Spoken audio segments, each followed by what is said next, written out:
En ce moment même, ma voix atteint des millions de gens à travers le monde.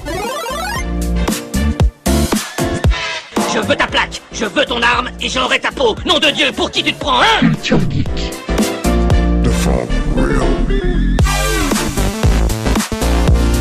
Être ou ne pas être. Ne pas être. Culture Geek.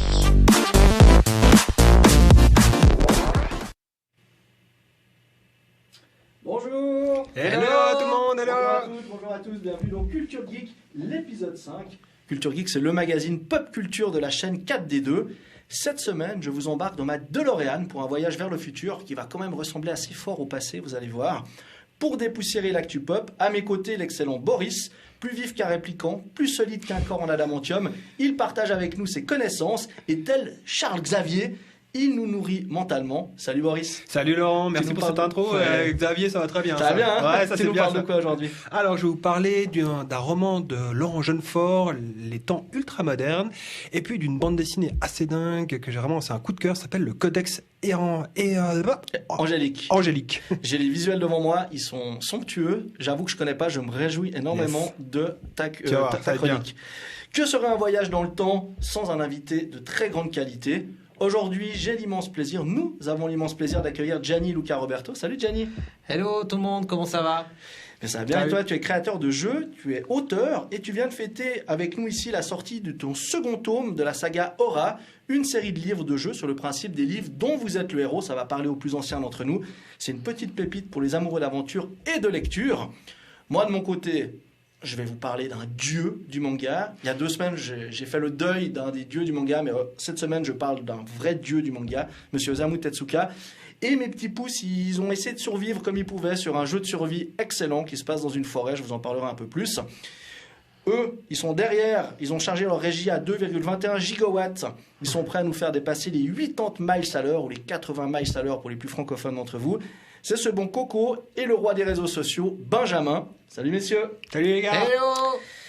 Nom de Zeus, comme dirait l'autre, Culture Geek épisode 5, c'est parti. Gianni, Boris, Coco, Benjamin, Laurent, et comme l'a dit un éminent scientifique, la route.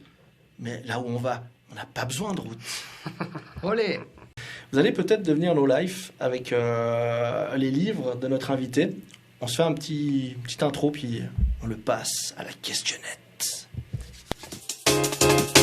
Je vais m'en occuper, moi, de votre invité. Prenez un chewing-gum. Oh non, merci. Ah si, prenez un chewing-gum, Émile. Allô, Carole? Tu peux te laver les fesses, j'arrive. On est venu, on l'a vu, il a eu dans le cul.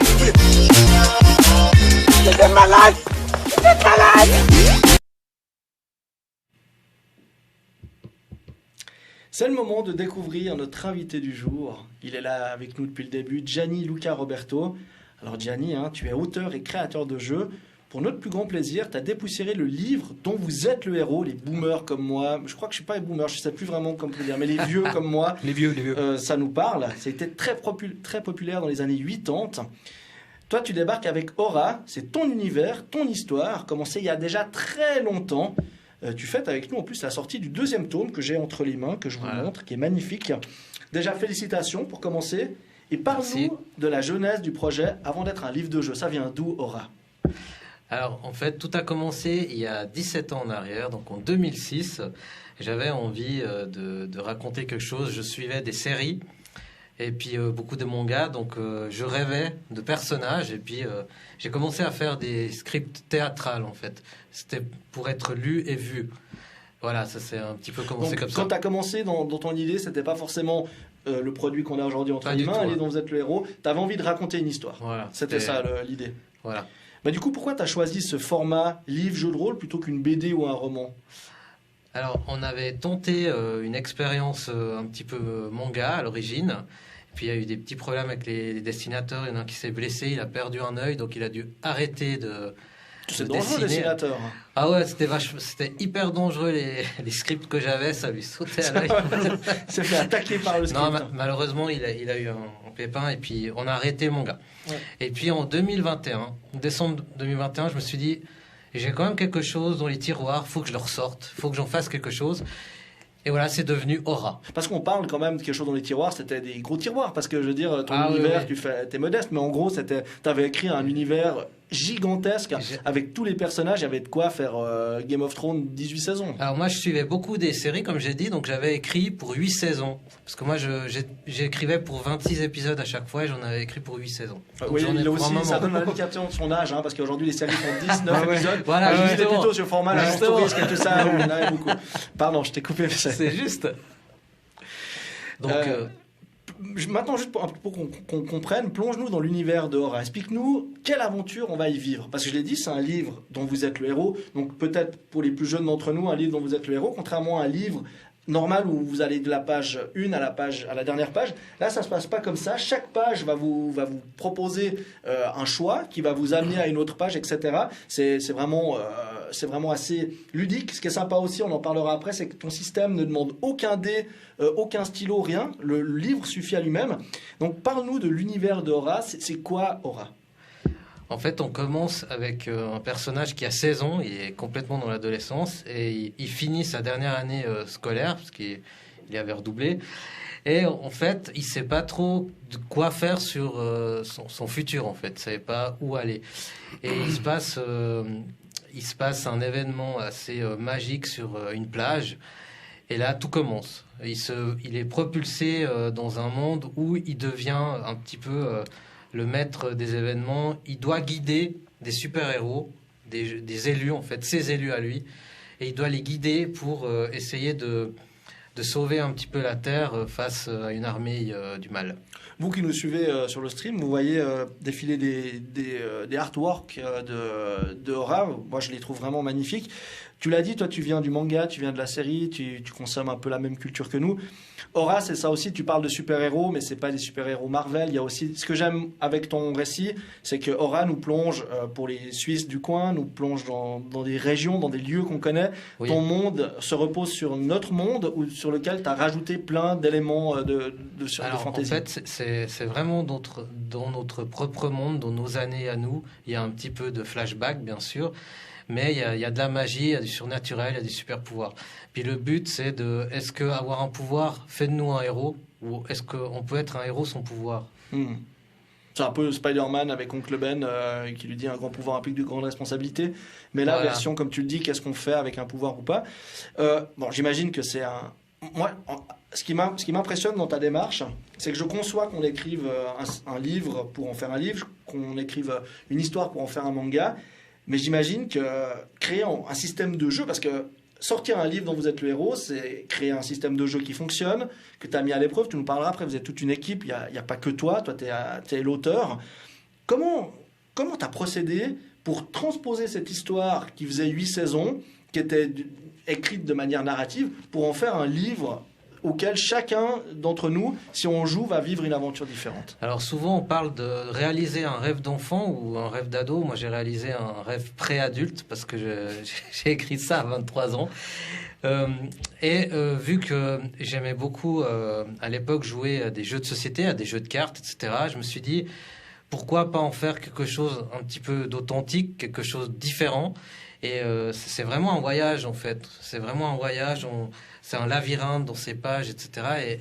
Et vu que j'adore jouer, moi, je passe mes journées à jouer à des jeux de société, il fallait que je mette ma passion, faire une espèce de fusion entre la romance et le réel, et le surnaturel, et surtout de faire aller les lecteurs, les faire devenir, en fait, premiers, on va dire, protagonistes. Voilà.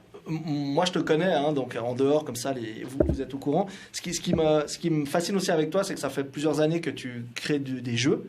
Donc, souvent des jeux dans des licences déjà existantes, voilà, dans lesquelles on sait que c'est impossible d'avoir des droits. Tu as une Bible sur One Piece, tu connais très bien l'univers des mangas. Et là, tu arrives avec ton univers à toi, donc ton copyright. Mais toujours, je reviens à ma question, comment est-ce qu'on crée un système de jeu ? Parce qu'un système de jeu, Boris fait du jeu de rôle, on est ici sur une chaîne où le 3/4 des gens qui nous suivent font du jeu de rôle. Ton bouquin repose sur la fonctionnalité de ton livre. Comment c'est des heures de storyboard, t'as essayé, comment Alors, tu mets à en fait, l'épreuve ça? c'est vrai qu'il y a un fil rouge, on va dire, puis après on essaye de créer des mondes parallèles. Si par exemple un choix peut changer littéralement toute la suite de l'histoire. Donc en fait, lorsqu'on lit un chapitre, on n'en lit pas un. C'est une illusion de lire un chapitre. En fait, on peut en lire 3 ou 4 en fait. C'est ça. Et on essaye de construire et de se dire, bah voilà, si on fait ce choix-là, est-ce que ça nous amène à quelque chose de concret dans l'histoire, ou est-ce que ça peut nous arriver à une fin concrète de l'histoire? Donc voilà, c'est une alchimie de tout ça. Voilà, c'est une alchimie, et puis voilà, c'est des décroisés, c'est des empenchements, c'est des recroisés, c'est des raccourcis, c'est des longueurs. Ouais. Et voilà, c'est tout un fil rouge qu'on suit. Tu parles de concret. Alors concrètement, j'achète ton bouquin, que je vous conseille à tous, chers amis de faire, on en parlera après. Comment je joue à Aura? Vraiment, parce que dans le chat, alors, on se demande, ah mais pas de crayon, il y a beaucoup de questions. Voilà. Donc j'ai vraiment voulu voilà. le simplifier. Gianni va vous expliquer comment ça se joue. Alors j'ai vraiment voulu le simplifier, accessible à tout le monde, donc c'est dès 10 ans, mais c'est aussi fait pour les adultes. J'ai pris des feuilles juste pour un petit peu vous rendre compte. Donc en fait, lorsqu'on commence un chapitre... Un petit peu plus... comme voilà, ça. parfait, Voilà. parfait. Lorsqu'on commence un chapitre, on a le choix de prendre des personnages et on n'a qu'à se diriger vers le numéro de page. Donc par exemple, si on choisit la fille qui s'appelle RL, on doit aller à la page numéro 12. Donc on va tripoter un petit peu le livre pour arriver à la page 12. Donc là, on a un petit logo avec... qui nous rappelle qu'on joue ce personnage. Voilà, on joue ce personnage, voilà. Donc, on lit le chapitre, et lorsque... Je vois qu'il y a des couleurs différentes. En fait, dans ta narration, il y a des intentions différentes. Oui, en fait, j'ai mis des codes couleurs. Lorsque c'est bleu, c'est le narrateur qui explique les scènes, les actions, etc. Lorsque c'est noir, c'est des personnages qui font soit un monologue, soit ils parlent entre eux. Et puis, il y a du rouge, ça peut être des dates, des lieux... Okay. C'est le temps, et puis il y a aussi du vert, c'est des proverbes. J'ai mis des proverbes pour que les adultes puissent un petit peu réfléchir à ce que j'écris. Voilà, c'est un petit peu comme Walt Disney. Les enfants vont le regarder ou vont le lire d'une certaine manière. Il y a plusieurs lectures différentes. Un adulte aura une lecture un peu différente que peut-être un enfant qui aura. Okay. Donc une fois que j'ai lu ma page. Voilà. Donc là, on doit la tourner. Quelquefois, il y a des illustrations, et après on arrive... Très belle illustration, je tiens à le dire. Voilà. Et puis après, on arrive à un choix. Donc dès qu'il y a un petit joystick, ça veut dire que c'est le lecteur qui agit. Et là, on va faire un choix par rapport à ce qu'on a lu. Tu l'as plié un peu trop, mais là, voilà. Pardon. Non, c'est bien comme ça. J'ai pas de visuel de ce que je fais. Moi, je l'ai, c'est très bien comme ça. Voilà. Donc en gros, on arrive au bas de la lecture. Du moment qu'il y a ce petit pictogramme du pad, on sait qu'on passe en mode choix. Et là, on a différents choix que tu peux nous résumer. Alors oui, là en fait, elle doit observer, elle est dans un désert en fait, donc elle doit observer le désert. Ici, elle doit réfléchir un petit peu à ce que le narrateur lui a dit. Et puis ici, elle va dans un flashback universitaire. Ok, je choisis donc une des choix. Voilà. Ça continue. Je suis renvoyé donc à une autre page. Voilà, et après l'histoire, ainsi de suite. Ainsi continue. De suite. Voilà. Il y a un côté aussi, on l'a peut-être vu passer sur ta première page, avec une espèce de petite clé USB. Il y a un système de sauvegarde que je trouve intéressant. Je ne sais pas ce que tu en penses, Maurice, parce que je trouve génial avec ce que Gianni nous propose. C'est que c'est un livre dont vous êtes le héros. Il l'a dépoussiéré et il l'a aussi un petit peu mis au goût du jour du gaming. Choix de personnage, sauvegarde. Ça te parle aussi? Ah bah oui, bien sûr, parce que moi j'étais un fan des livres dont vous êtes le héros. Quand j'étais gamin, j'ai commencé avec les livres dont vous êtes le héros avant de commencer le jeu de rôle. Et oui, bien sûr que c'est bien le dépoussiérer un tout petit peu, tout en gardant quand même les fondamentaux. Et ça, je trouve ça chouette, justement, de pas tenter de réinventer la roue pour rien, quoi. Alors on sent... Enfin, moi, quand j'ai regardé les livres avant, et puis quand je t'entends parler, j'entends vraiment le vieux lit dont vous êtes le héros. Et en même temps, quand je regarde le design et que je regarde concrètement comment ça se passe, en fait, non, on n'est plus tout à fait dans la vieille formule. C'est une nouvelle formule, mais comme les jeux vidéo, finalement. Certains mécaniques, certains récits de jeux vidéo restent les mêmes encore 30 ans plus tard. N'empêche qu'on joue plus exactement de la même façon. C'est plus les mêmes jeux aujourd'hui. Et là, c'est pareil. Et moi, je trouve que ça donne envie. Surtout aux nouvelles générations qui, franchement, si tu leur files un Steve Jackson, ces vieux livres dont vous êtes le héros, ça passe plus quoi aujourd'hui. Oui, puis ce qui est sympa, c'est qu'on a quand même envie que les jeunes lisent. Hein. C'est quand même le but. Hein. Voilà. On voit, aujourd'hui, c'est un peu, je veux pas dire un enjeu de société, mais quand même, on a envie que les jeunes continuent à lire. Et je trouve que tu mets le doigt sur un truc assez vrai. Tu veux finir d'expliquer un peu le système ? Oui, alors après, il y a aussi des systèmes de combat qui sont très simples. Donc, on peut faire du corps à corps, utiliser une arme ou utiliser le super pouvoir du personnage qu'on utilise. Puis, il y a un système un petit peu comme Mario Bros. Donc, il y a des vies. Voilà. Ouais. Donc, lorsque on ne réussit pas l'épreuve, on va dire, on perd une vie ou lorsque l'ennemi n'a plus de cœur, on passe. Et en fait, le but du jeu, c'est de débloquer le chapitre suivant, en fait. Ouais. Voilà. Un nouveau mécanique un peu de jeu de rôle, de jeu vidéo. Ouais. Oui, voilà, c'est surtout ça. Mais dans les vieux livres, on allait de paragraphe en paragraphe. Là, on va de page en page. C'est un petit peu plus, on va dire, subtil. Peut-être on peut parler que tu n'es pas seul dans ce beau projet, parce que c'est un travail plutôt colossal. Devant, j'ai dit, pour vous, il y a des images qui tournent avec un design qui est, moi, je le trouve vraiment très sympa parce que c'est un design qui est ni du manga ni du comics. C'est vraiment un design propre et calqué sur rien. Présente-nous l'équipe et commence peut-être par le dessinateur qui te fait tes Alors, visuels. Le dessinateur s'appelle Luciano Salese. Donc, il est danois, lui. Il est, pardon ? Il est danois, lui, avec un nom comme ça. Oui, il est danois, mais un peu plus au sud. Du sud, ouais. Danois du sud. En fait, ce personnage n'est autre que le dessinateur qui avait perdu un œil. Donc, il m'a retrouvé 16 ans après. L'histoire est belle, en plus. C'est incroyable. En fait, je me suis dit, je vais recommencer Aura. Et il me contacte. Et puis, j'ai dit, bah voilà, je suis en train de faire un livre. On fait un truc ensemble. Voilà, boum, on recommence. Voilà. Il avait pris du power-up en plus, parce que pour avoir vu ce qu'il dessinait à l'époque, il a aussi, toutes ces années-là, lui ont permis d'affiner son trait de crayon. Et aujourd'hui, ce qu'il propose, on n'est quand même pas loin de ce qui se fait beau dans le manga amateur français. Comme quoi, toute chose à son temps, en fait. C'était vrai. Pas le moment avant, Exactement. C'était le moment maintenant. Après, il y a Julie Chandernagor qui, elle, supervise tout un petit peu mes bêtises d'orthographe et de phrases, parce que je suis doué pour créer des mondes, des choses comme ça, mais je fais comme tout le monde un petit peu des fautes un petit peu flagrantes, donc elle est là pour me taper les mains avec la règle. Voilà, c'est pas comme ça qu'on écrit, et je corrige. Après, il y a un testeur de jeu. Ouais. J'allais dire, c'est très important. Un bêta-testeur. Ouais. Voilà, il faut un bêta-testeur. Donc, il s'appelle Brian. Et lui, en fait, va jouer le jeu quand tout est déjà en place pour la sortie du livre. Ça veut dire que toutes les pages sont déjà mélangées. Julie va lire ça quand c'est en ordre. Et puis lui, en fait, c'est déjà la version avant d'être édité. Et il va tester tous les chemins, absolument tous les chemins. Il va essayer de trouver toutes les coquilles. Donc pour l'instant, 2 volumes, j'ai pas de coquilles, mais voilà. Ouais, le chemin fonctionne toujours, quoi. Il n'était jamais bloqué à un moment. Alors pour l'instant, Dieu merci pas. Voilà, donc les fils rouges fonctionnent.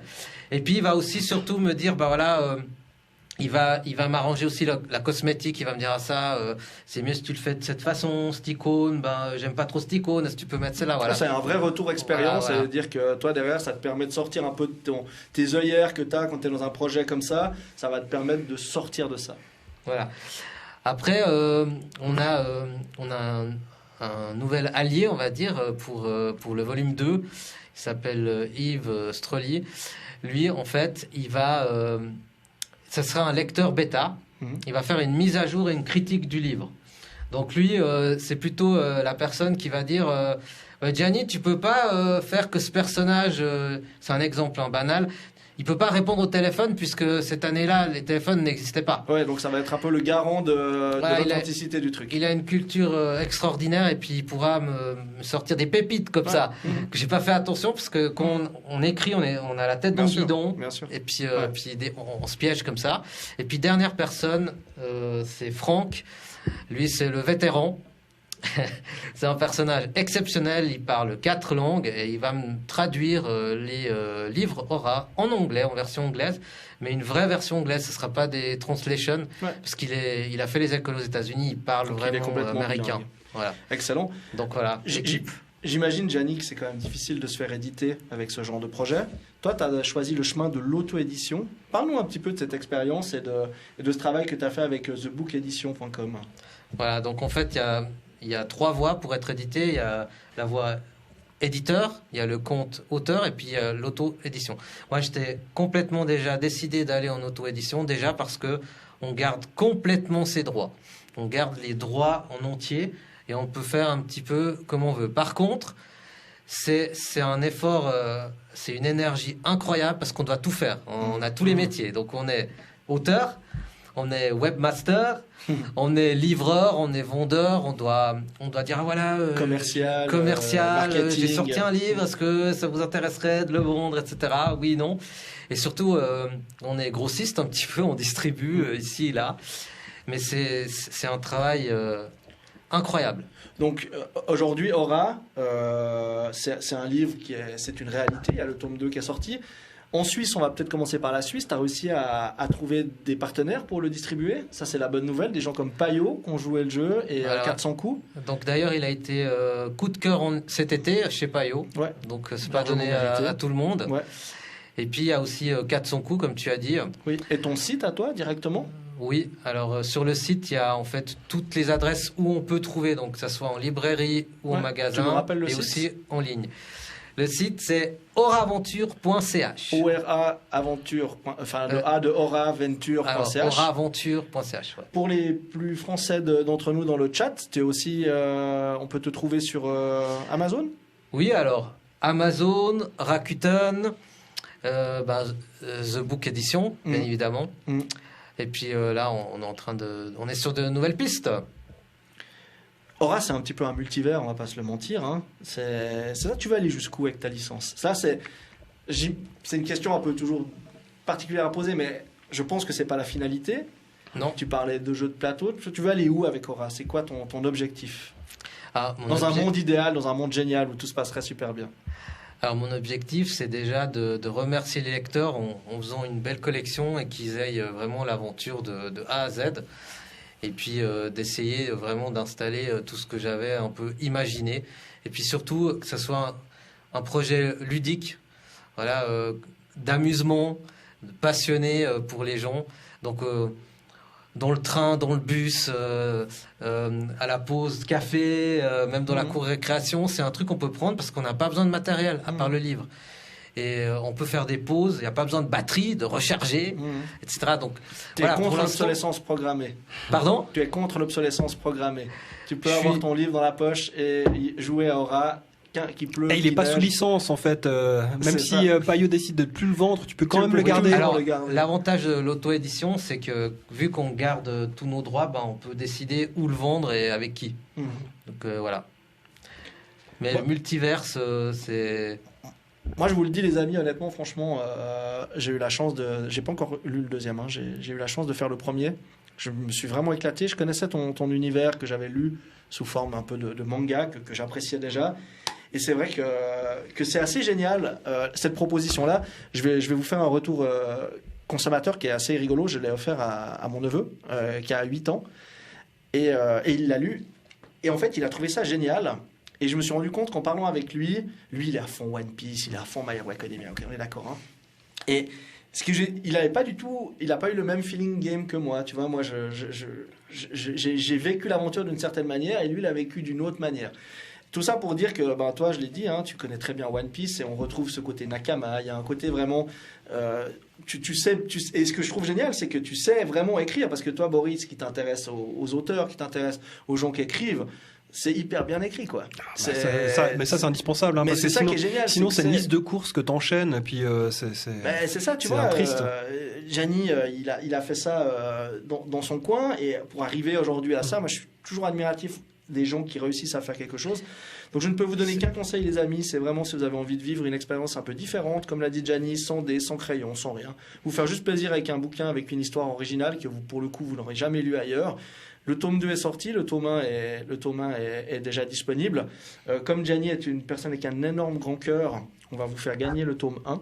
Je l'ai pas averti à la régie, donc je les vois déjà transpirer dans leur slip, mais c'est pas grave. On va voir comment on fait, mais on a le temps d'ici la fin de l'émission. Il y a le tome 1 à gagner. Je compte sur vous pour jouer le jeu, de pousser ce genre de personnes qui croient en leur passion, qui font les choses avec le cœur. Oui, Gianni. Je voulais juste rajouter quelque chose. À part le jeu, on va dire, qu'on voit apparent, dans le livre, il y a encore d'autres jeux, d'autres énigmes. Donc, il y a des petites pépites à découvrir dans les noms des personnages. Par exemple, le premier tome fait 174 pages. Le deuxième, on fait 228. Et il y a une relation. On peut faire une relation entre les deux. On a un peu long, mais je vais prendre quand même le temps de te lire la question de Le Tison. Est-ce que c'est pas trop frustrant d'écrire du contenu qui ne sera pas parcouru par le joueur, la joueuse, de par ses choix? Là, c'est vraiment la décision du lecteur s'il a envie de le refaire avec des chemins différents ou pas. Mais non, c'est pas frustrant parce que un livre, c'est là, peut-être dans 8 mois, 1 an, 5 ans, on a peut-être envie de le relire et puis on se rappellera pas forcément des chemins qu'on a fait. Donc, naturellement, on va peut-être aller sur quelque chose et découvrir des choses encore 5 ans après. Hein, pourquoi pas? Ah oui, ce que j'ai oublié de dire, c'est que c'est très important de vraiment le finir 2 fois avec tous les personnages pour avoir justement déjà un semblant d'entier d'histoire. Voilà. Nickel. Franchement, je sais pas pour vous, mais moi je suis déjà convaincu et emballé. Je t'aurais bien laissé une dernière question, Boris, mais on est un petit peu dans les clous. Donc tu restes avec nous parce qu'il est bientôt l'heure de faire la bagarre. On va juste marquer une petite pause. Un immense merci, Gianni. Merci à toi. Merci d'être venu. D'avoir partagé ta passion. Félicitations pour ce que tu fais. Bonne chance pour la vie de ce tome 2. Tome 3, tu as une idée de quand? C'est déjà en cours. Cette année encore? Peut-être. Sûrement. Peut-être. Tu reviendras peut-être nous en parler. Sûrement. Boris, merci beaucoup pour la grande qualité, comme toujours, de ce que tu nous as ramené. Avec grand plaisir. Encore de la lecture et encore des belles choses à acheter. Mais ça fait plaisir. Puis merci à toi, Laurent. Merci de nous présenter ça de façon toujours aussi sympathique, aussi claire, aussi dynamique. Ça fait vraiment plaisir. C'est sympa. Merci à vous, chat. J'espère que ça vous a plu. J'espère que vous avez eu du plaisir à découvrir tout ce qu'on vous a ramené. Merci à nos grands Manitou en régie, Coco qui assure. Vous avez vu, maintenant on n'a plus une merde. Techniquement, c'est devenu. On est en train de se battre avec James Cameron qui aimerait absolument l'avoir sur les prochains avatars. On va essayer de le garder, mais c'est pas sûr. Et on a Benjamin qui s'occupe en coulisses et qui est en train d'apprendre, futur Padawan.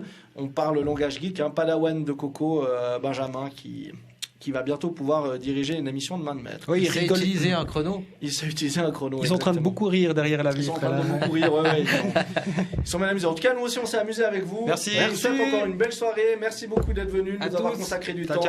Et comme toujours, la culture geek, c'est une culture. Bye bye. Ciao, ciao. Oh.